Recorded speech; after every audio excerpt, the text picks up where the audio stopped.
Kembali lagi di konten Tanya Pak Ustadz di spesial Ngobrol Bareng Habib. Bersama gue Coki Pardede dan tentunya di sebelah kanan saya sudah ada Habib Hussein Djafar. Assalamualaikum semua. Gimana Habib, masih aman puasanya? Aman dong. Tapi ini pertanyaan penasaran aja sih. Pernah nggak Habib, dulu waktu masih kecil atau apa gitu puasanya bolong sehari? Puasanya bolong ya dong. Waktu kecil gue tuh termasuk yang telat puasa 30 hari penuh. Jadi teman-teman gue udah puasa 30 hari penuh, gue masih belum tuh.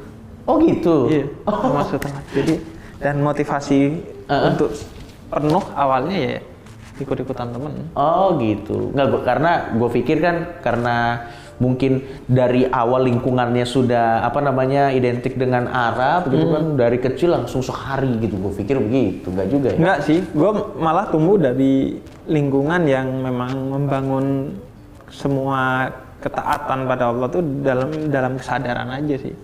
Jadi dididik tapi tidak kemudian wajib begini dan begitu. Baik. Nah, seperti biasa, teman-teman, di setiap episode kita punya topik yang berbeda-beda, dan topik kita kali ini bisa dibilang adalah topik yang mungkin relate juga, karena ini adalah kita akan membahas sesuatu yang bisa dibilang pedang bermata dua. Pedang bermata dua di era digital sekarang. Kita akan membahas sosial media. Oke. Sosial media. Sekarang bisa dibilang bahkan buat masyarakat modern, Bib ya. Sosial media ini sudah jadi bagian dari kehidupan. Bahkan buat beberapa orang sosial media, bahkan internet ini sudah bukan kebutuhan kedua, tapi bisa jadi buat mereka sudah jadi kebutuhan pertama. Sudah setara dengan ya rumah dan yang lain-lain mungkin. Karena tuntutan pekerjaan. Betul. Apalagi di zaman sekarang ini ya, Bib. Iya. Tuntutan karya juga. Tuntutan karya dan lain-lain. Sehingga ini jadi banyak menimbulkan pertanyaan-pertanyaan yang ada hubungannya dengan mungkin keislaman juga, Bib. Karena kan seperti kita tahu zaman dinamis, keislaman begitu juga dengan keislaman. Dinamis juga. Jadi mungkin akan ada nanti banyak pertanyaan-pertanyaan atau hal-hal yang akan kita bahas mengenai sosial media ini. Karena kan dari zaman dulu kan ini kan tidak ada ya. Iya. Jadi pasti nanti akan ada hal-hal menarik. Iya. Mungkin yang bisa kita bahas. Menurut gua akan penuh anomali ini karena begini. Betul. Banyak efek negatif karena sosial media. Ya, betul. Tapi lu nggak bisa kemudian menghukumi ya udah pergi dari sosial media, jangan bersosial media. Baik. Karena sekarang pertama banyak hal kebaikan yang bisa lo lakukan dengan sosial media, termasuk bekerja, berkarya. Baik. Di sisi lain kayaknya memang akan agak sulit lo hidup tanpa sosial media sih. Baik. Karena itu kan media komunikasi kita dengan orang lain. Betul. Maka bagi gue solusinya adalah kita mencari titik temunya. Baik. Tetap bersosial media tapi positif. Oke, kalau gitu itu sebenarnya sudah mau membuka percakapan kita kali ini, Bib. Standpoint Islam tentang teknologi, sebenarnya nggak baru-baru banget sih, tapi makanya tanda kutip baru ini yang bernama sosial media dan internet. Apa standpoint Islam terhadap ini? Islam tidak alergi kepada kemajuan. Sejak awal bahkan Islam mendorong kemajuan, karena itu salah satu kekhalifahan Islam yaitu Abbasiyah itu mendorong masyarakat Muslim pada saat itu untuk maju, karena itu dia punya misalnya satu perpustakaan terbesar. Yang disebutnya sebagai Baitul Hikmah. Perpustakaan yang besar sekali yang di dalamnya ada berbagai ilmu pengetahuan yang utamanya diserap dari Yunani juga, diterjemahkan dari bahasa Yunani ke bahasa Arab.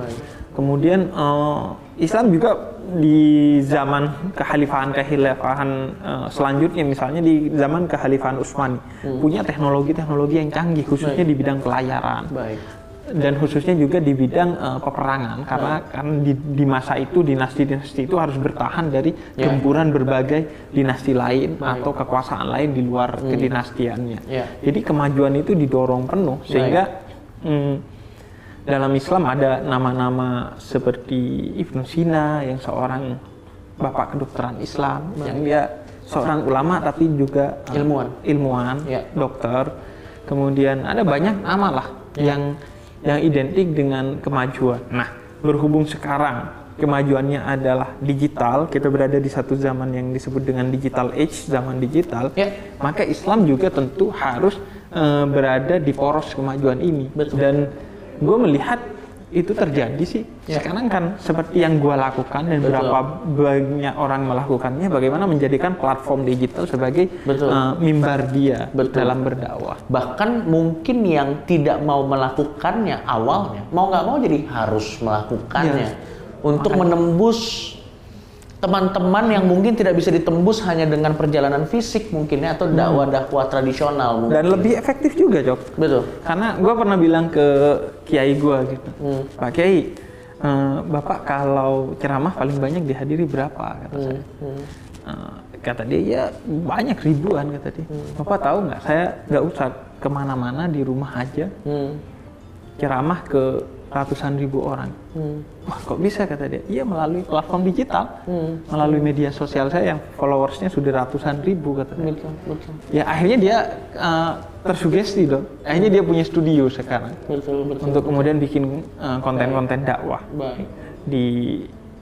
Akhirnya efektif juga. Di rumah aja, nggak usah keluar effort yang berlebih, tapi pesannya sampai, karena yang nonton juga nggak usah ke satu tempat, ke masjid, kemana, di rumah sambil rebahan bisa nonton. Jadi efektif juga untuk orang-orang yang haus ilmu tapi males juga ya. Iya, betul.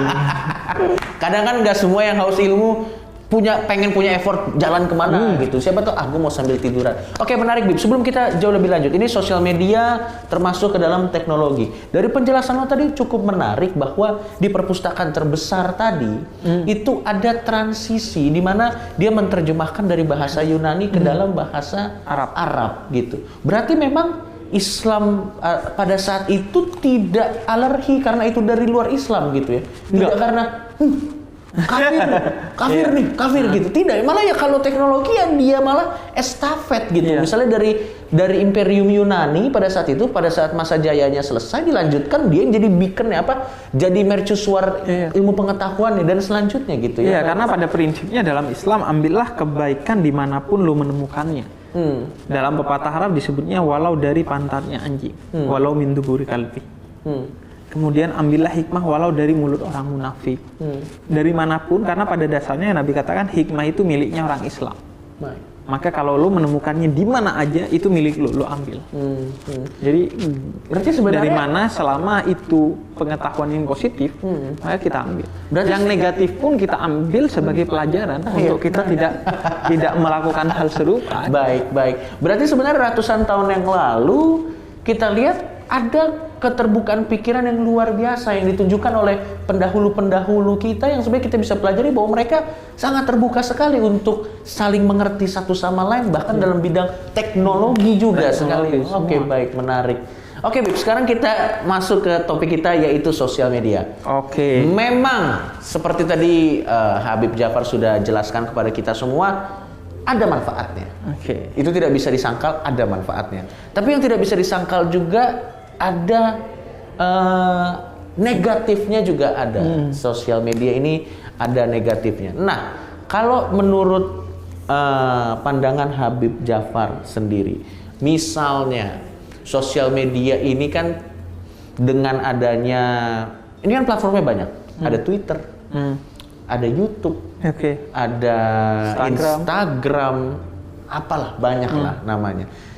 Ada banyak hal-hal yang dulu tidak ada tapi sekarang jadi ada, sehingga orang bertanya-tanya, loh ini masalah atau tidak? Contoh seperti ini, misalnya kita masuk ke Instagram dulu. Instagram ini kan adalah tempat yang platformnya biasanya adalah gambar, baru penjelasan.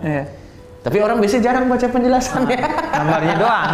Orang biasanya baca gambarnya doang. Nah, apakah kalau kita mengupload gambar-gambar kita di Instagram itu adalah satu bentuk, boleh nggak? Apakah itu satu bentuk kesombongan atau bagaimana? Jadi keriaan gitu? Sebenarnya ria itu adalah kondisi hati. Ketika hati lo ingin dipuji, itu ria. Bukan dalam bentuk apa yang lo lakukan. Karena itu di dalam Al-Quran, lo bersedekah pun, kalaupun diperlihat ke orang lain, tapi niatnya untuk memotivasi orang lain untuk ikut bersedekah, itu gak ada masalah, itu baik. Baik. Tapi kalau lo perlihatkan akan membuat yang menerima tersinggung dan lo menjadi ria, maka sepatutnya disembunyikan. Jadi ria itu kondisi hati. Maka posting apapun yang positif di Instagram gak ada masalah, selama niatnya untuk mempengaruhi yang positif, memberikan hiburan yang positif dan lain sebagainya. Nah, tapi juga yang penting, tadi lo sempat sebut orang nggak baca captionnya, gambarnya. Nah, menurut gue perlu juga, misalnya lo mau berdakwah di media sosial kayak gue juga bukan hanya tahu teks, yaitu ilmu-ilmu agama, tapi juga tahu konteks medan dakwah gue. Makanya misalnya gue melakukan, gue tahu Instagram itu platform gambar. Makanya utamanya adalah gambarnya, bukan captionnya bagi gue. Baik. Karena kalau utamanya captionnya, gambarnya salah atau gak nyambung dan orang salah paham, gak salah-salah banget juga orang itu. Karena ini memang platform gambar, bukan platform caption. Kalau yang platform caption lebih ke Twitter, betul, kan gitu. Betul. Jadi menurut gue penting juga seorang pendakwah mengerti medan dakwahnya. Baik. Karena tentunya pendekatannya akan berbeda seiring dengan berbedanya medan dakwah. Baik, kalau begitu sekarang kita masuk ke yang platformnya adalah Twitter, atau ini adalah lebih ke ukiran kata, rangkaian kata. Kalau Twitter kan lebih ke rangkaian kata, kalau Instagram adalah platform yang visual ya, rangkaian kata. Biasanya kalau rangkaian kata, Bib, itu suka terjadi adu argumen. Atau istilahnya debat, atau kalau anak muda zaman sekarang bilang kalau debat di online itu adalah tweet war. Bagaimana menurut Habib Jafar tentang perdebatan online yang ada di Twitter? Menurut Habib, pertama, efektif tidak? Itu yang pertama. Terus yang kedua, kalau itu dilakukan di bulan puasa ini, apakah ada impact-nya kepada pahala kita pada saat puasa kita? Silakan, Bib. Jadi gini, pertama, debat itu bukan sesuatu yang negatif. Baik. Sesuatu yang positif. Oleh karena itu para nabi dan para rasul juga berdebat. Berdebat dalam artian yang konstruktif, yang arahnya ke berdiskusi untuk kebaikan. Misalnya Nabi Ibrahim berdebat dengan orang-orang yang dulunya tidak bertauhid, tidak menyembah Allah. Dia berdebat soal sesembahannya. Quran juga menantang orang lain untuk membuat karya serupa seperti Quran kalau lo nggak percaya kepada Quran. Artinya menantang untuk berdiskusi dan berdebat secara konstruktif untuk kebaikan, membangun, saling mempengaruhi secara positif. Itu yang pertama. Kemudian yang kedua, debat jangan dipahami secara destruktif. Debat artinya mau menjatuhkan, mau menghabisi, sehingga menurut gua kurang tepat kalau debat di Twitter itu disebutnya tweet war. Tweet war itu akan artinya perang tweet. Nggak usah lo anggap perang debat itu justru simbol cinta kasih. Debat itu karena lawan debat itu kan teman diskusi kita sebenarnya. Yang dimana baik yang salah ataupun yang benar sama-sama mendapatkan kebaikan. Seperti dikisahkan antara Nabi Sulaiman dan Nabi Daud, itu terjadi diskusi karena perbedaan pendapat keduanya dikisahkan di dalam Al-Quran. Akhirnya baik yang kalah maupun yang menang di antara Nabi Sulaiman dan Nabi Daud, artinya yang benar dan yang salah pendapatnya, sama-sama mendapatkan hikmahnya. Yang benar akhirnya dia bisa mempengaruhi, membuktikan kebenarannya.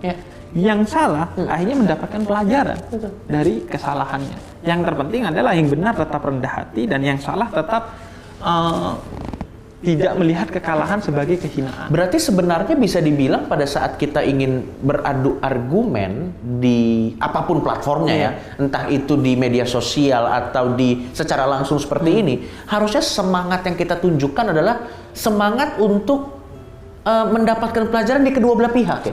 Bukan di menghancurkan satu sama lain. Karena itu di dalam Al-Quran disebutnya wajadilhum billati hiya ahsan, dan debatlah mereka dengan cara-cara yang ahsan. Ini ada hasan, ada baik, ahsan ini yang terbaik. Dari berbagai cara berdebat yang baik, pilihlah cara yang terbaik dan berdebatlah dengan cara yang terbaik. Begitu kata Quran.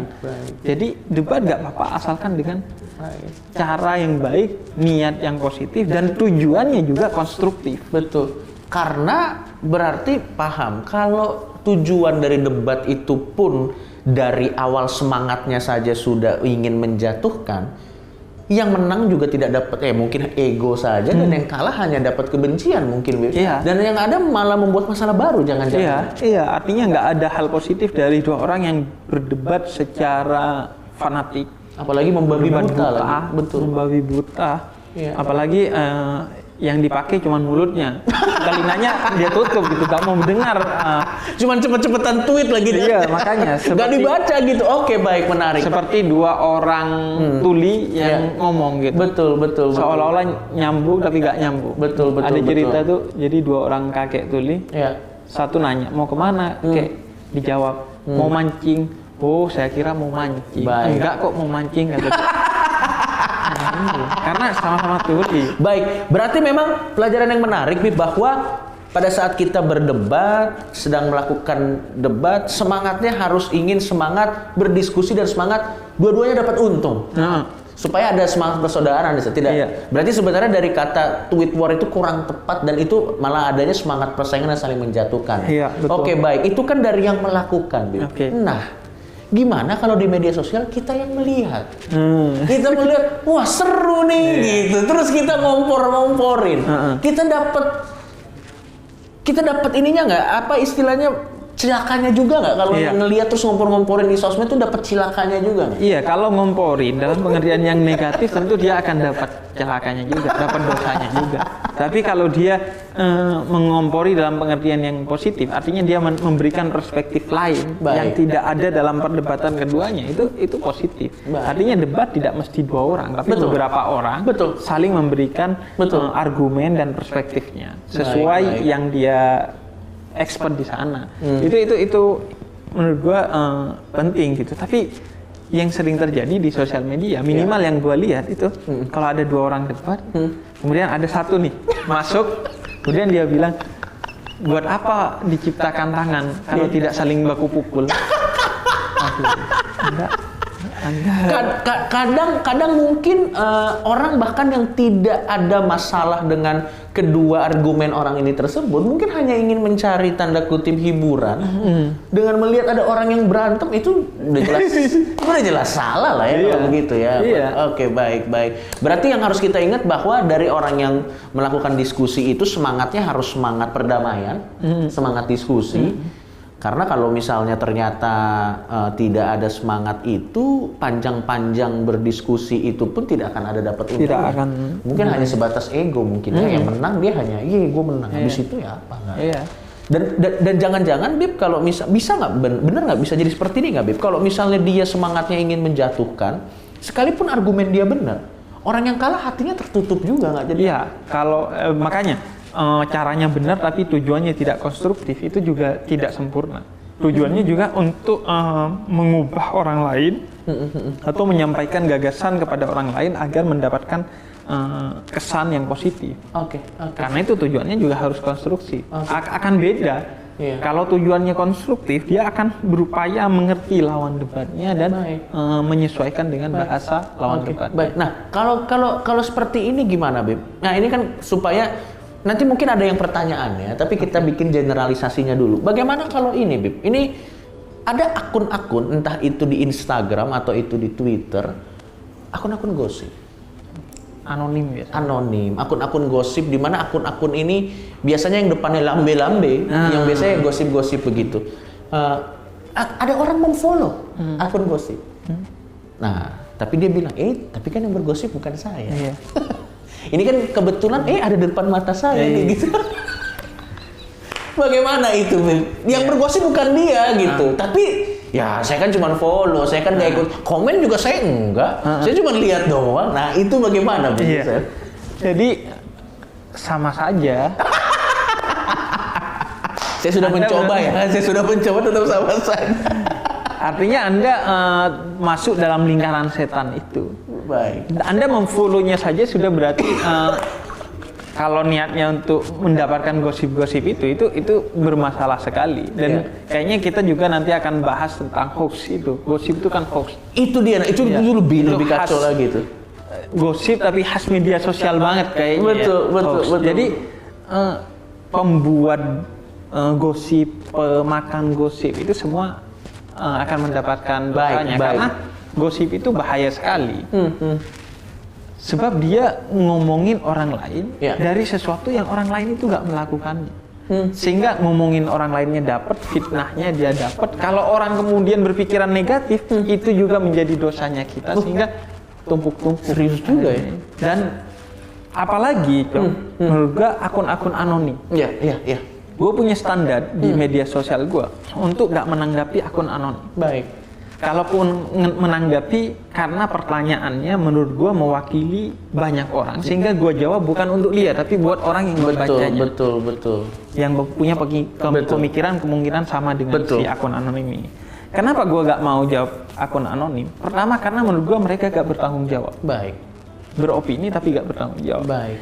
Yang kedua adalah kita ini adalah makhluk termulia manusia ini oleh Allah. Allah ciptakan fi ahsani taqwim, dengan ciptaan yang paling baik. Baik. Allah menghargai kita. Baik. Nabi katakan kullukum ra'in wa kullukum mas'ulin an ra'iyatihi. Setiap lu pemimpin, bahkan kata Nabi, bukan hanya manusia, pemimpin. Baik. Dan akan dimintai tanggung jawab atas kepemimpinannya. Baik. Udah dihargai sama Allah. Orang tuanya ngasih nama sebagai doa. Anda malah jadi Anda akhirnya mengecewakan orang tua, mengecewakan Nabi, mengecewakan Allah gitu. Nggak mensyukuri nikmat berupa identitas yang diberikan oleh orang tua, Rasul dan Allah kepada kita. Makanya bagi gua akun anonim itu bermasalah banget.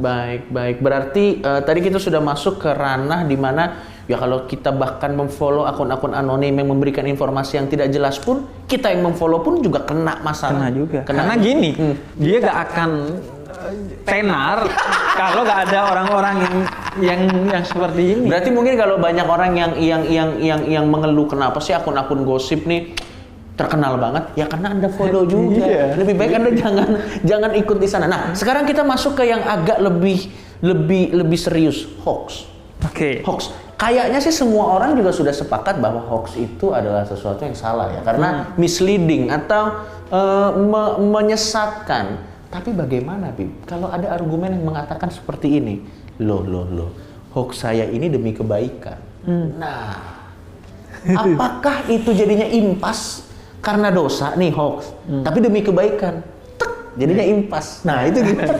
Jadi tetap yang namanya kebaikan, kebenaran harus disampaikan dengan cara yang baik dan benar juga.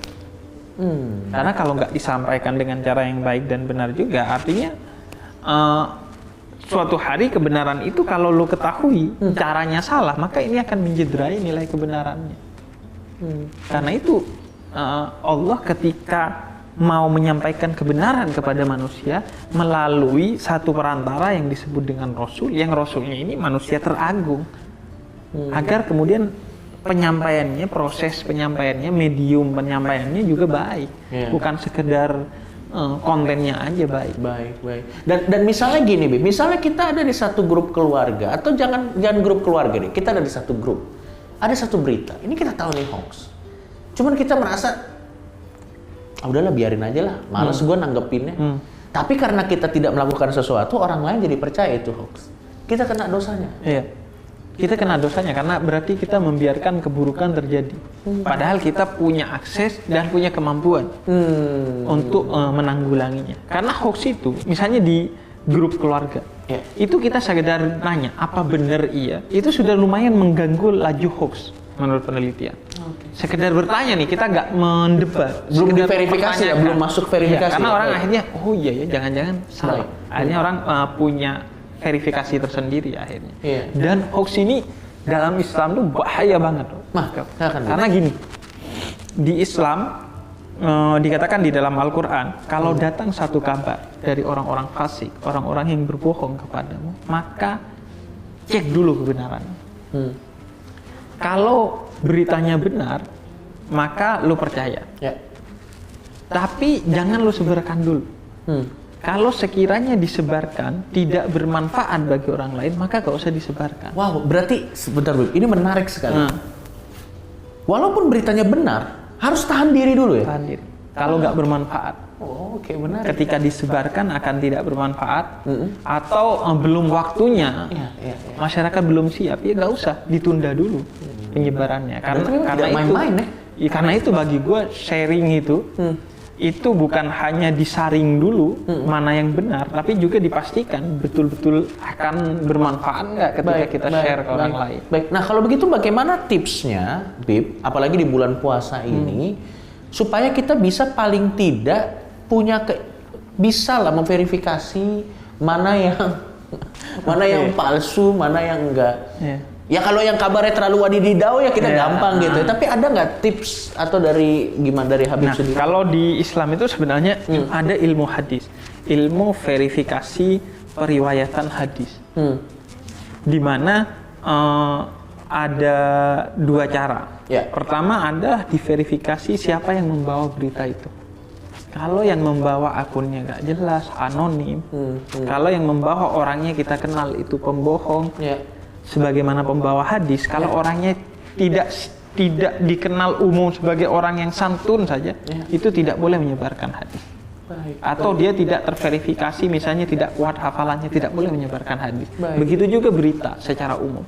Kalau orang tidak memiliki verifikasi untuk membawa berita, misalnya dia pembohong, atau dia bawa dari portal yang nggak jelas nih portal. www gak jelas, yang ada iklan-iklan muncul tuh gak jelas tuh, maka itu sudah pasti. Kemudian yang kedua, kontennya, disebutnya kalau dalam hadis matannya, isi hadisnya. Kalau isinya bertentangan dengan Quran misalnya di dalam hadis, maka itu harus ditolak.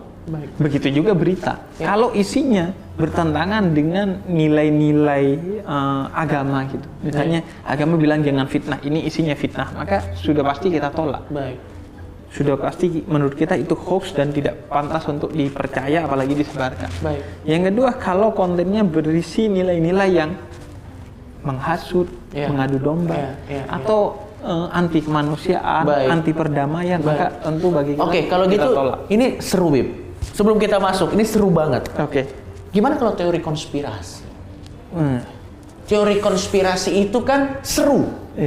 Tapi memang kebenarannya belum bisa dibuktikan 100%. Atau bahkan belum tentu benar.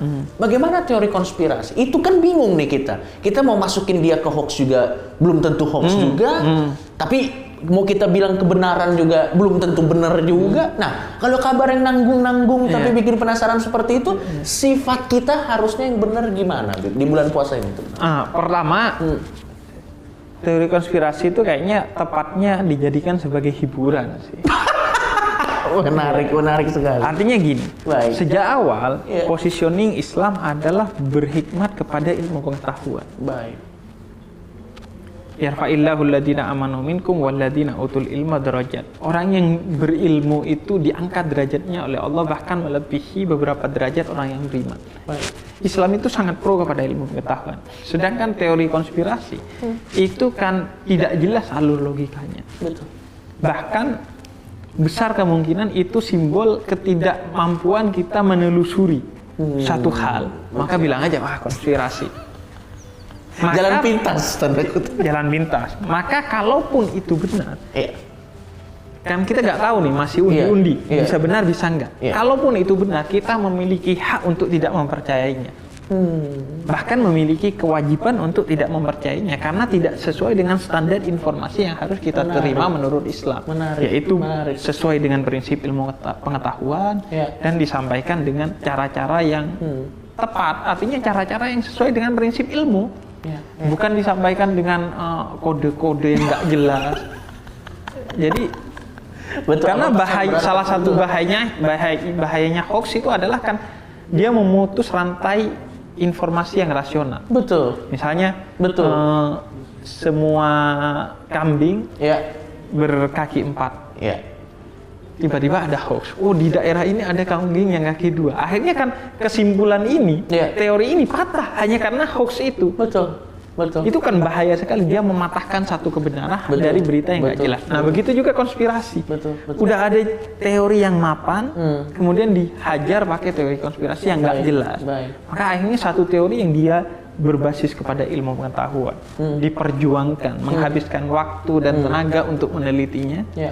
Kemudian bermanfaat kepada orang lain, tiba-tiba dihancurkan hanya karena Betul, teori-teori betul, konspirasi. Maksud gua, kalau memang benar, silahkan dibuktikan secara valid dengan cara-cara yang valid yang berbasis kepada ilmu pengetahuan. Betul, betul. Baik. Menarik sekali, ternyata memang sosial media itu sangat erat kaitannya juga dengan pemahaman kita secara pribadi dalam hal tertentu. Literatur apakah bisa disebut seperti itu ya? Karena itu sejak awal Islam berhikmat juga kepada literasi kan. Gua tadi cerita tentang bagaimana verifikasi hadis yang sangat ketat secara literasi. Betul. Kemudian bagaimana perpustakaan literasi dibuka seluas mungkin. Dan hoax itu saking jahatnya.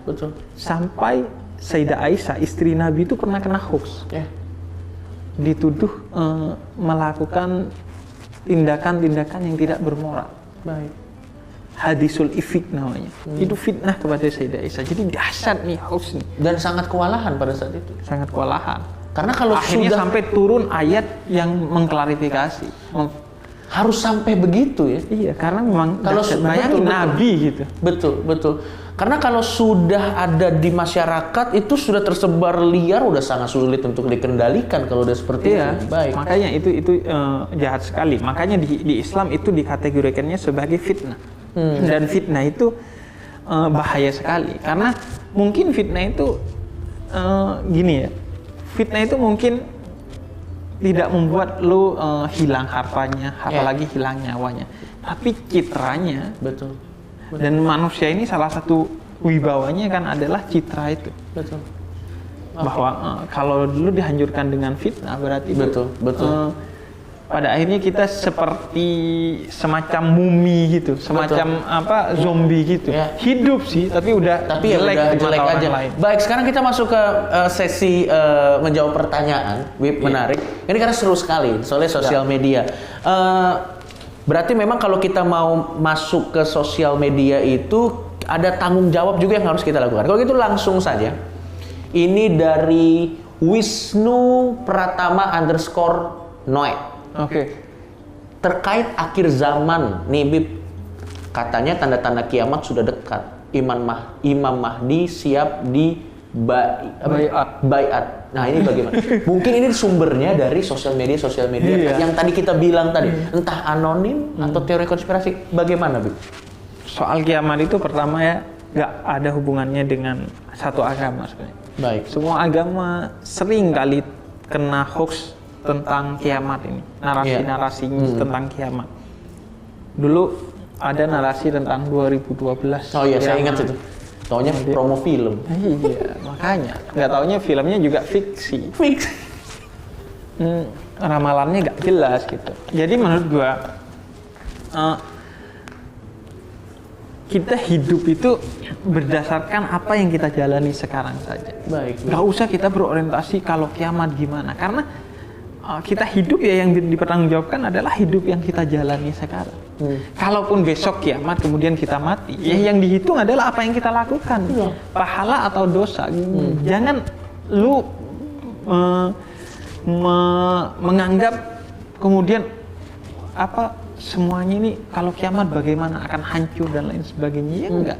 Diri lu atur bagaimana hidup lu sekarang aja. Dan bagi gua narasi tentang kiamat ini setiap berapa tahun sekali selalu ada. Iya, itu betul. Beberapa kali dengan versinya masing-masing. Iya. Dan itu kayaknya tujuannya untuk menghancurkan optimisme kita melihat hidup. Betul.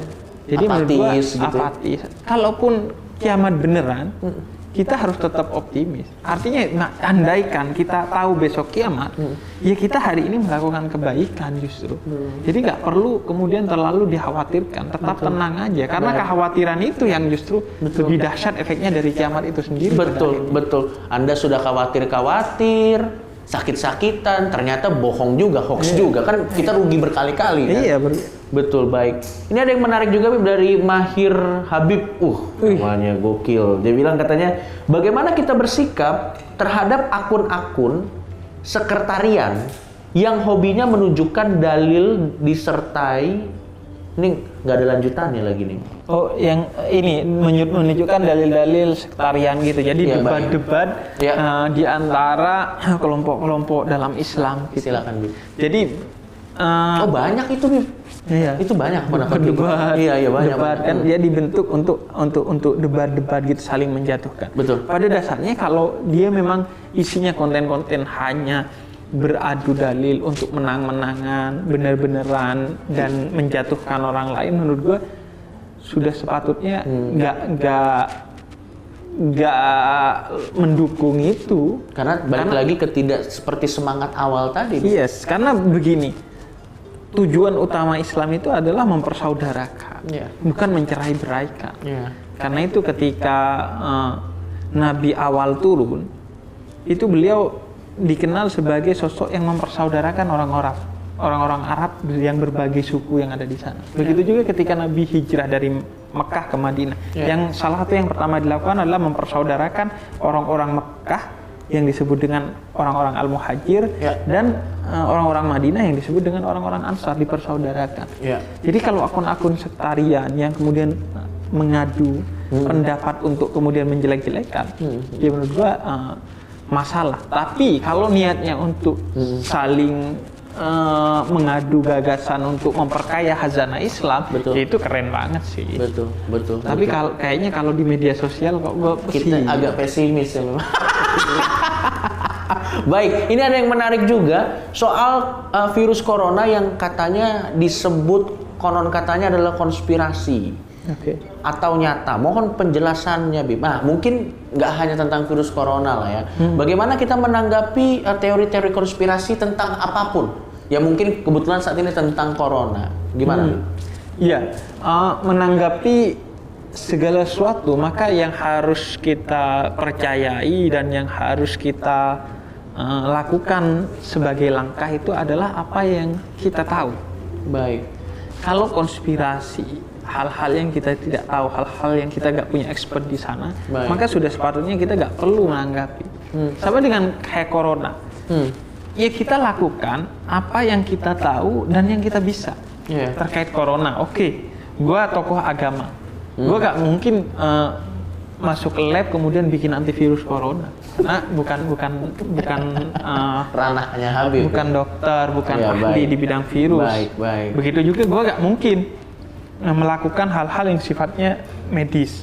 Maka yang gue lakukan adalah bikin konten yang menghimbau teman-teman untuk beribadah di rumah aja sebagai bagian pencegahan virus corona. Baik. Gue gak peduli tuh konspirasi ini, corona ini dan itu. Pokoknya yang bukan di wilayahnya gue gak peduli, dan bagi gue memang layak untuk gak peduli dan wajib bahkan untuk tidak peduli. Karena apa? Karena gue gak punya kemampuan, gak punya expert di bidang itu. Betul. Jadi ketika terjadi kekacauan, maka seorang muslim sepatutnya melihat ke dalam dirinya apa yang dia miliki untuk kemudian dia bermanfaat memperbaiki kekacauan itu. Karena sebaik-baiknya muslim adalah orang yang bermanfaat kepada orang lain. Betul, baik. Menarik sekali itu jawabannya. Karena memang sekarang banyak orang jadi takut dan khawatir karena banyak teori konspirasi yang berseliweran. Entah apapun sumbernya. Dan akhirnya mungkin efeknya membuat jadi lebih sulit diatur, dan akhirnya efek keseluruhannya adalah memperpanjang wabah ini yang harusnya sebenarnya bisa lebih mudah. Karena itu menurut gua kayak menjadi tren di media sosial. Betul. Ada virus corona, semua orang jadi pakar virus seolah-olah. Yang pakar asli malah gak dipercaya. Yang dipercaya malah yang konspirasi. Jadi kemudian ironis, misalnya musim politik, itu semua juga jadi pengamat politik. Memang patternnya seperti itu. Ada kasus yang terkait dengan agama. Semua seolah-olah tokoh agama. Yang tokoh agama malah disesat-sesatin, dicaci maki. Anda nggak ngerti agama karena tidak sesuai dengan nafsu dia jawabannya. Padahal agama memang anti nafsu. Betul. Jadi menurut gua ketika terjadi sesuatu seperti itu, lihat diri kita, apa yang bisa kita lakukan yang terbaik, yang bermanfaat. Kalau nggak punya, ya udah diem aja, karena dalam beberapa keadaan diam itu adalah emas. Betul, baik. Kecuali mungkin kecuali mungkin Anda memang diharuskan untuk berbicara, ya silakan berbicara. Tapi kalau memang lebih baik diam, lebih baik diam. Ini sebenarnya ada banyak banget pertanyaan yang menarik, tapi durasi juga. Tapi kayaknya ini yang menarik nih, Bib. Ini pertanyaan dari Syarif Husaini _ Pertanyaan sebenarnya udah dijawab. Debat yang nggak berfaedah malah memicu perpecahan umat. Bagaimana, Bib? Mungkin gue upgrade aja, Bib. Bagaimana kita bisa tahu bahwa ini debatnya arahnya sudah mulai ke perpecahan? Supaya kita bisa stop untuk tidak mendukung atau mengendorse perdebatan itu biar jadi lebih besar. Ya, menurut gue dua. Pertama, kalau debat itu di dalamnya tidak berkhidmat kepada ilmu. Artinya yang disodorkan bukan ilmu. Baik. Nggak jelas sumbernya dari mana, kutipannya dari mana, referensinya dari mana, lo berhak tinggalkan itu. Yang kedua, debat itu tujuannya mengumbar kebencian, bukan cinta kasih. Ketika kata-katanya sudah kasar, ketika ngejudge, tata bahasa harus diperhatikan juga. Iya, tata bahasa yang baik juga bagian dari kebaikan dalam berdebat tadi. Karena bisa jadi orang yang disampaikan benar, tapi karena ngamuk-ngamuk jadi gak diterima sama lawan debatnya. Jadi itu menurut gua, ilmu dan cinta itu yang harus ada dalam setiap debat yang baik. Kalau nggak ada ilmunya dan nggak ada tujuan cintanya, maka lebih baik mungkin ditinggalkan, akan lebih bermanfaat buat semua orang. Iya, karena kita sudah terlalu banyak urusan di muka bumi ini untuk sekedar memberi waktu dan effort untuk hal-hal yang nggak jelas. Baik, kayaknya kita masih ada waktu untuk satu lagi. Ini juga agak pendek pertanyaan. Bib, sejauh mana kewajiban kita, ini dari Aditya _ Farbansyah, sejauh mana kewajiban kita mengingatkan sesepuh kita di grup WA keluarga pasti tentang hoax ini? Apakah anak muda punya tanggung jawab untuk menjaga keluarga-keluarga, terutama yang sesepuh, dari hoax? Atau kita udahlah ya, emang bude gue emang udah bude hoax lah, nah, itu gimana? Sejauh mana sebenarnya, sejauh Anda tidak di-kick dari grup itu. Sorry, ini lucu. Kadang ada loh yang niatnya baik, berisik kamu malah di-kick.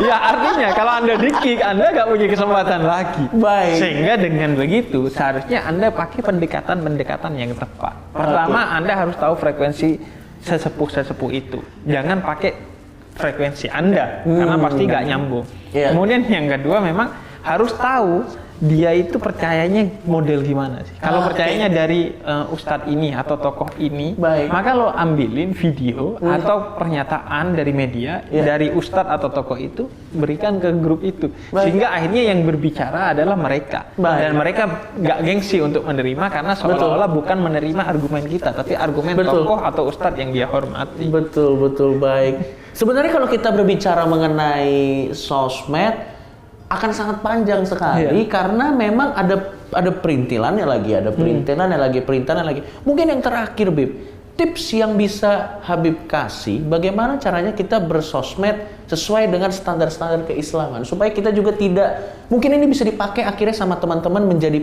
acuan lah. Karena kan yang namanya kalau kita ngikutin perkembangan zaman kan agak susah. Apa acuannya kalau kita mau bersosmed atau nge-tweet atau ngasih gambar, kira-kira apa sih mungkin bisa, apalagi di bulan puasa ini? Inti dalam Islam itu yang pertama adalah rahmat. Artinya lo melakukan segala sesuatunya, termasuk bermedia sosial, untuk memberikan kebaikan kepada orang lain. Yang kedua adalah akhlak, yaitu kesantunan. Termasuk dalam bermedia sosial, intinya adalah lo bermedia sosial dengan santun, baik dalam berkata-kata ataupun men-share gambar dan lain sebagainya. Jadi itu poinnya sih. Dan secara umum berkhidmatlah kepada ilmu pengetahuan, karena media sosial ada karena perkembangan ilmu pengetahuan, maka isilah itu dengan ilmu pengetahuan juga.